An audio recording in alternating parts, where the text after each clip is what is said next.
নমস্কার। আজ আমি তোমাদের সামনে বসে আছি খুব ভোরবেলা। ঘুম থেকে উঠে পঞ্জিকা খুলেছি আর চোখ কপালে উঠেছে, কারণ আগামীকালের আকাশে এমন কিছু লেখা আছে যা দেখে আমার হাত কাঁপছে। আগামীকাল 2026 সালের 26শে জুলাই, রবিবার। এই দিনটা তোমাদের তুলা রাশির জন্য যেন এক বিরাট বাঁক। আমি সরাসরি বলছি, আগামীকাল তোমাদের জীবনে এমন কিছু ঘটতে চলেছে যার জন্য তোমরা প্রস্তুত নও। আগামীকাল সূর্যদেব কর্কট রাশিতে প্রায় 8 ডিগ্রি 23 মিনিটে। সূর্য যখন কর্কটে বসেন তখন তিনি পরিবার, মা আর আবেগের প্রতীক হন। কর্কট হল সূর্যের নিচের রাশি, যেখানে সূর্যের নিজস্ব তেজ কিছুটা প্রশমিত হয়। কিন্তু প্রশমিত তেজ মানেই দুর্বলতা নয়। কর্কটের সূর্য অত্যন্ত স্নেহশীল, কিন্তু তিনি যখন কারও ওপর রুষ্ট হন তখন সেই রাগ অত্যন্ত গভীর হয়। আর আগামীকাল সেই সূর্যের সঙ্গে শনিদেবের এক অদ্ভুত সম্পর্ক তৈরি হচ্ছে। শনিদেব এখন মীন রাশিতে প্রায় 20 ডিগ্রি 50 মিনিটে। আগামীকাল থেকে শনি উল্টো পথে হাঁটা শুরু করছেন। শনি যখন বক্র হন তখন তিনি আমাদের অতীতের কর্মফল পর্যালোচনা করেন। তিনি হিসাব নেন কে কি করেছে, কে কি পায়। আর তুলা রাশি হল শনির উচ্চতার রাশি। শনি যখন তুলায় থাকেন তখন তিনি অত্যন্ত শক্তিশালী হন। কিন্তু এখন তিনি মীনে বক্র হয়ে তুলা রাশির সপ্তম ভাবকে প্রভাবিত করছেন। সপ্তম ভাব হল সম্পর্ক, বিবাহ, অংশীদারিত্ব আর শত্রুদের ভাব। তার মানে আগামীকাল থেকে তোমাদের জীবনে সম্পর্কের ক্ষেত্রে বড় ধরনের টানাপোড়েন তৈরি হবে। আমি তোমাদের বলি, এখানেই শেষ নয়। আগামীকাল চন্দ্রদেব থাকবেন বৃশ্চিক রাশিতে প্রায় 26 ডিগ্রি 25 মিনিটে। কিন্তু সকাল 7টা 45 মিনিটে চন্দ্র ধনু রাশিতে প্রবেশ করবেন। চন্দ্র যখন বৃশ্চিকে থাকেন তখন আবেগগুলো অত্যন্ত তীব্র হয়। মানুষ অত্যন্ত সংবেদনশীল হয়ে পড়ে। মনে হয় যেন একটা কথায় সবকিছু শেষ হয়ে যাচ্ছে। কিন্তু 7টা 45 মিনিটের পর চন্দ্র ধনুতে গেলে সেই আবেগ প্রসারিত হয়, মানুষ আশাবাদী হয়, আত্মবিশ্বাস ফিরে আসে। কিন্তু এই রাশি পরিবর্তনের সময়টা অত্যন্ত স্পর্শকাতর। এই সময়ে মন অত্যন্ত অস্থির থাকে। তুলা রাশির মানুষরা যারা সিদ্ধান্ত নিতে দ্বিধা করে, তাদের জন্য এই সময়টা অত্যন্ত যন্ত্রণাদায়ক হতে পারে। কারণ তারা বুঝতে পারবে না কোন পথে যাবে, কি করবে, কি করবে না। আমি এখন তোমাদের আরও কিছু বলি। রাহু এবং কেতু, এই দুই ছায়া গ্রহ, আগামীকাল নতুন রাশিতে প্রবেশ করছে। রাহু যাচ্ছেন কুম্ভ রাশিতে প্রায় 7 ডিগ্রি 9 মিনিটে। আর কেতু যাচ্ছেন সিংহ রাশিতে প্রায় 7 ডিগ্রি 9 মিনিটে। এই পরিবর্তন প্রতি 18 বছর পর পর হয়। আর এই পরিবর্তন তুলা রাশির জন্য অত্যন্ত গুরুত্বপূর্ণ, কারণ কুম্ভ রাশি হল তুলার অষ্টম ভাব, আর সিংহ রাশি হল তুলার দ্বিতীয় ভাব। অষ্টম ভাব হল আকস্মিক ঘটনা, মৃত্যু, রূপান্তর আর গোপন শক্তির ভাব। দ্বিতীয় ভাব হল পরিবার, অর্থ আর কথাবার্তার ভাব। তার মানে আগামীকাল থেকে আগামী 1.5 বছর তুলা রাশির জীবন, মৃত্যু, অর্থ, পরিবার এবং কথাবার্তা, এই সব কিছুতে বড় ধরনের পরিবর্তন আসবে। এখন আমি বলবো এই গ্রহগুলো কিভাবে তোমাদের প্রভাবিত করবে। প্রথমেই প্রেম। তুলা রাশির মানুষরা প্রেমে নিজের সবটুকু দেয়। তারা সম্পর্কের মধ্যে আপোস করতে জানে, সামঞ্জস্য রাখতে জানে। কিন্তু আগামীকাল শনি যখন বক্র হন তখন তিনি সম্পর্কের ভিতর সবকিছু উল্টে দেন। তোমাদের মধ্যে যারা কোনো সম্পর্কে আছ, তাদের সঙ্গী হয়তো হঠাৎ করে পুরনো কোনো বিষয় নিয়ে কথা বলবে। হয়তো তারা তোমাদের উপর অবিশ্বাস প্রকাশ করবে। হয়তো তোমরা নিজেই আবিষ্কার করবে যে তোমাদের সঙ্গী তোমাদের থেকে কিছু গোপন করছেন। কিন্তু এতে ভয় পেও না। এটা সম্পর্ক শেষ করার সময় নয়। এটা সম্পর্ককে আরও গভীর করার সময়। কারণ শনি কখনো ধ্বংস করে না, তিনি কেবল নির্মাণ করেন। তিনি পুরনো বাড়ি ভেঙে নতুন বাড়ি তৈরি করেন। আমি জানি এই কথা শুনে তোমাদের অনেকের মন খারাপ হয়েছে। তোমরা হয়তো ভাবছ আবার ঝগড়া, আবার অশান্তি। কিন্তু আমি তোমাদের বলছি, যদি তোমরা একটু ধৈর্য ধরো, একটু বোঝাপড়া করো, তাহলে এই সম্পর্ক আরও মজবুত হবে। শনি যেমন কাঠকে আগুনে পুড়িয়ে শক্ত করে, তেমনি তিনি সম্পর্ককেও পরীক্ষায় ফেলে শক্ত করেন। তাই সম্পর্কে কোনো টানাপোড়েন দেখলে ভেঙে পড়ো না, বরং তাকে মেনে নাও আর তার সমাধান করো। তোমাদের মধ্যে যারা অবিবাহিত তাদের জন্য আগামীকাল অত্যন্ত গুরুত্বপূর্ণ। উত্তর নোড যখন কুম্ভে প্রবেশ করে তখন তিনি অষ্টম ভাবকে সক্রিয় করেন। তোমরা হয়তো এমন একজনের সাথে পরিচিত হবে যার সঙ্গে তোমাদের সম্পর্ক অত্যন্ত গভীর হবে। কিন্তু সেই সম্পর্ক শুরু হবে না সরাসরি প্রেম দিয়ে, বরং শুরু হবে কোনো টানাপোড়েন, কোনো রহস্য বা কোনো প্রতিযোগিতার মধ্য দিয়ে।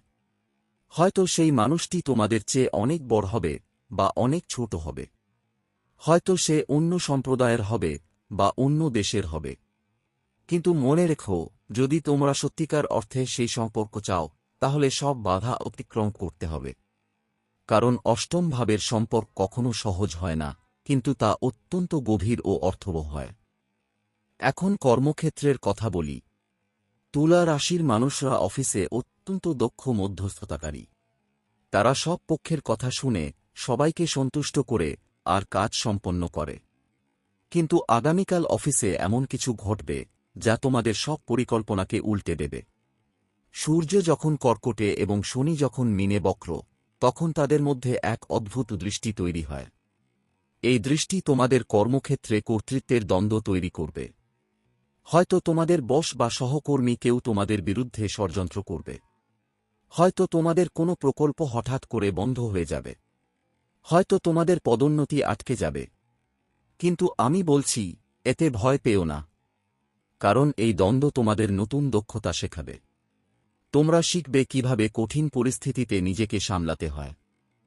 আমি এক তুলা রাশির মহিলার কথা মনে করি। সে ছিল একটি বড় কোম্পানিতে মার্কেটিং ম্যানেজার। তার কাজ অত্যন্ত ভালো ছিল, কিন্তু তার একজন সহকর্মী তার প্রতি ঈর্ষান্বিত ছিল। সেই সহকর্মী তার বিরুদ্ধে মিথ্যা অভিযোগ দিল যে সে কোম্পানির গোপন তথ্য বাইরে ফাঁস করছে। মহিলাটি খুব কষ্ট পেল। সে ভাবল তার ক্যারিয়ার শেষ। কিন্তু সে ধৈর্য ধরল। সে নিজের কাজের সমস্ত ডকুমেন্টেশন জমা দিল, সাক্ষী জোগাড় করল এবং প্রমাণ করল যে সে নিরপরাধ। শেষ পর্যন্ত সেই ঈর্ষান্বিত সহকর্মীকে বরখাস্ত করা হল আর মহিলাটি পদোন্নতি পেল। এই গল্পের শিক্ষা হল, অন্যায়ের বিরুদ্ধে দাঁড়াতে হয় আর সত্যের জয় হয়। আমি এখন আর্থিক বিষয়ে আসি।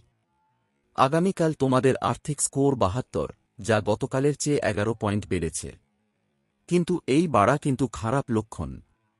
কারণ শনি যখন বক্র হন তখন তিনি পুরনো আর্থিক ভুলগুলো তুলে ধরেন।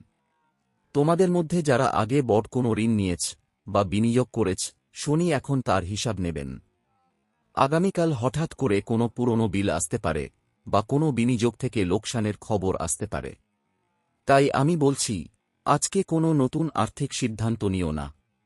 কোনো বড় কেনাকাটা করো না, কোনো নতুন বিনিয়োগ করো না। যা আছে তা নিয়ে সন্তুষ্ট থাকো। নতুন কিছু করতে চাও, ২৮শে জুলাইয়ের পর করো। কারণ ২৮শে জুলাই থেকে তোমাদের জন্য আর্থিকভাবে ভালো সময় শুরু হবে। এবার স্বাস্থ্য। চন্দ্র যখন বৃশ্চিক থেকে ধনুতে যায় তখন এই পরিবর্তন মনের ওপর গভীর প্রভাব ফেলে। তুলা রাশির মানুষরা অত্যন্ত সংবেদনশীল। তোমরা অন্যদের কষ্ট নিজের মনে নিয়ে নাও। আগামীকাল সেই মানসিক চাপ শারীরিক অসুস্থতার কারণ হতে পারে। বিশেষ করে মাথা ব্যথা, পেটের সমস্যা আর অনিদ্রা, এই ৩ সমস্যা তোমাদের জন্য বড় হতে পারে। অনেকের মনে হতে পারে সবকিছু শেষ হয়ে গেছে, তারা আর পারছে না। কিন্তু আমি বলছি, এটা মাত্র কয়েকদিনের ব্যাপার। আজ রাতে ভালো করে ঘুমাও। আজকে বেশি খাবার খেও না। আর মনকে শান্ত রাখার চেষ্টা করো। ধ্যান করো, গভীর শ্বাস নাও আর ঈশ্বরের নাম করো। আগামীকাল সকালে তাড়াতাড়ি উঠে সূর্যদেবকে জল দিও। এটা তোমাদের মনকে শান্ত করবে। যারা ব্যবসায়ী, তাদের জন্য আগামীকাল বিশেষ সতর্কতার দিন। বৃহস্পতি দেব আছেন কর্কট রাশিতে।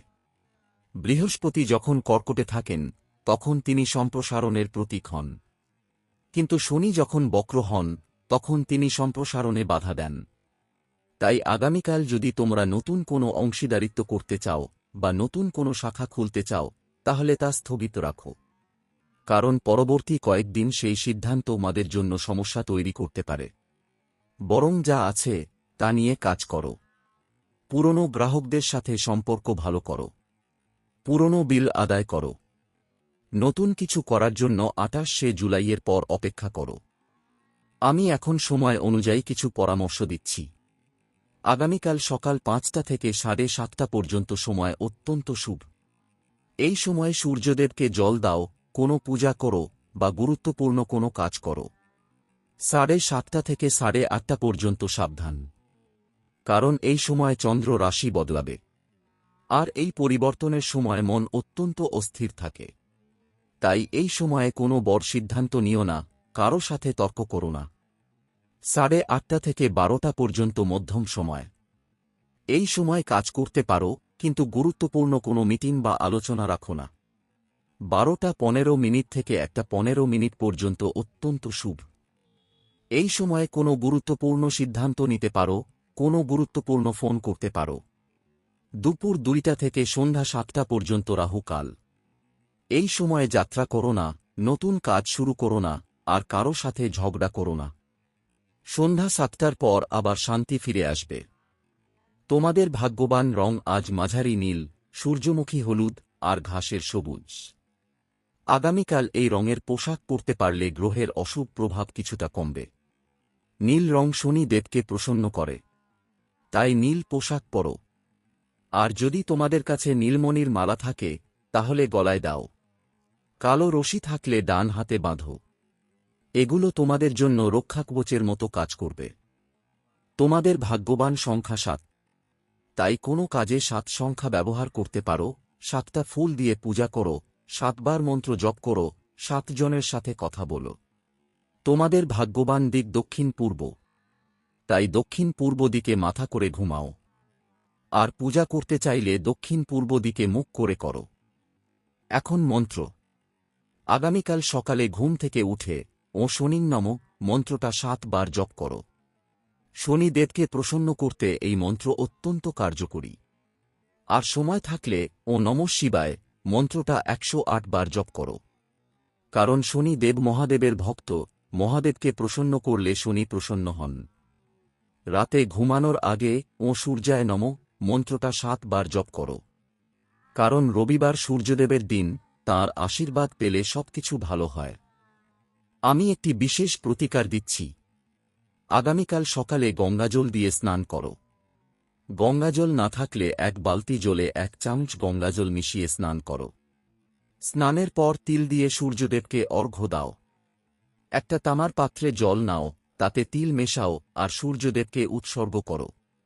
এই প্রতিকার শনিদেবের অশুভ প্রভাব অনেক কমিয়ে দেবে। আমি এখন প্রেমের সম্পর্কে আবার বলি।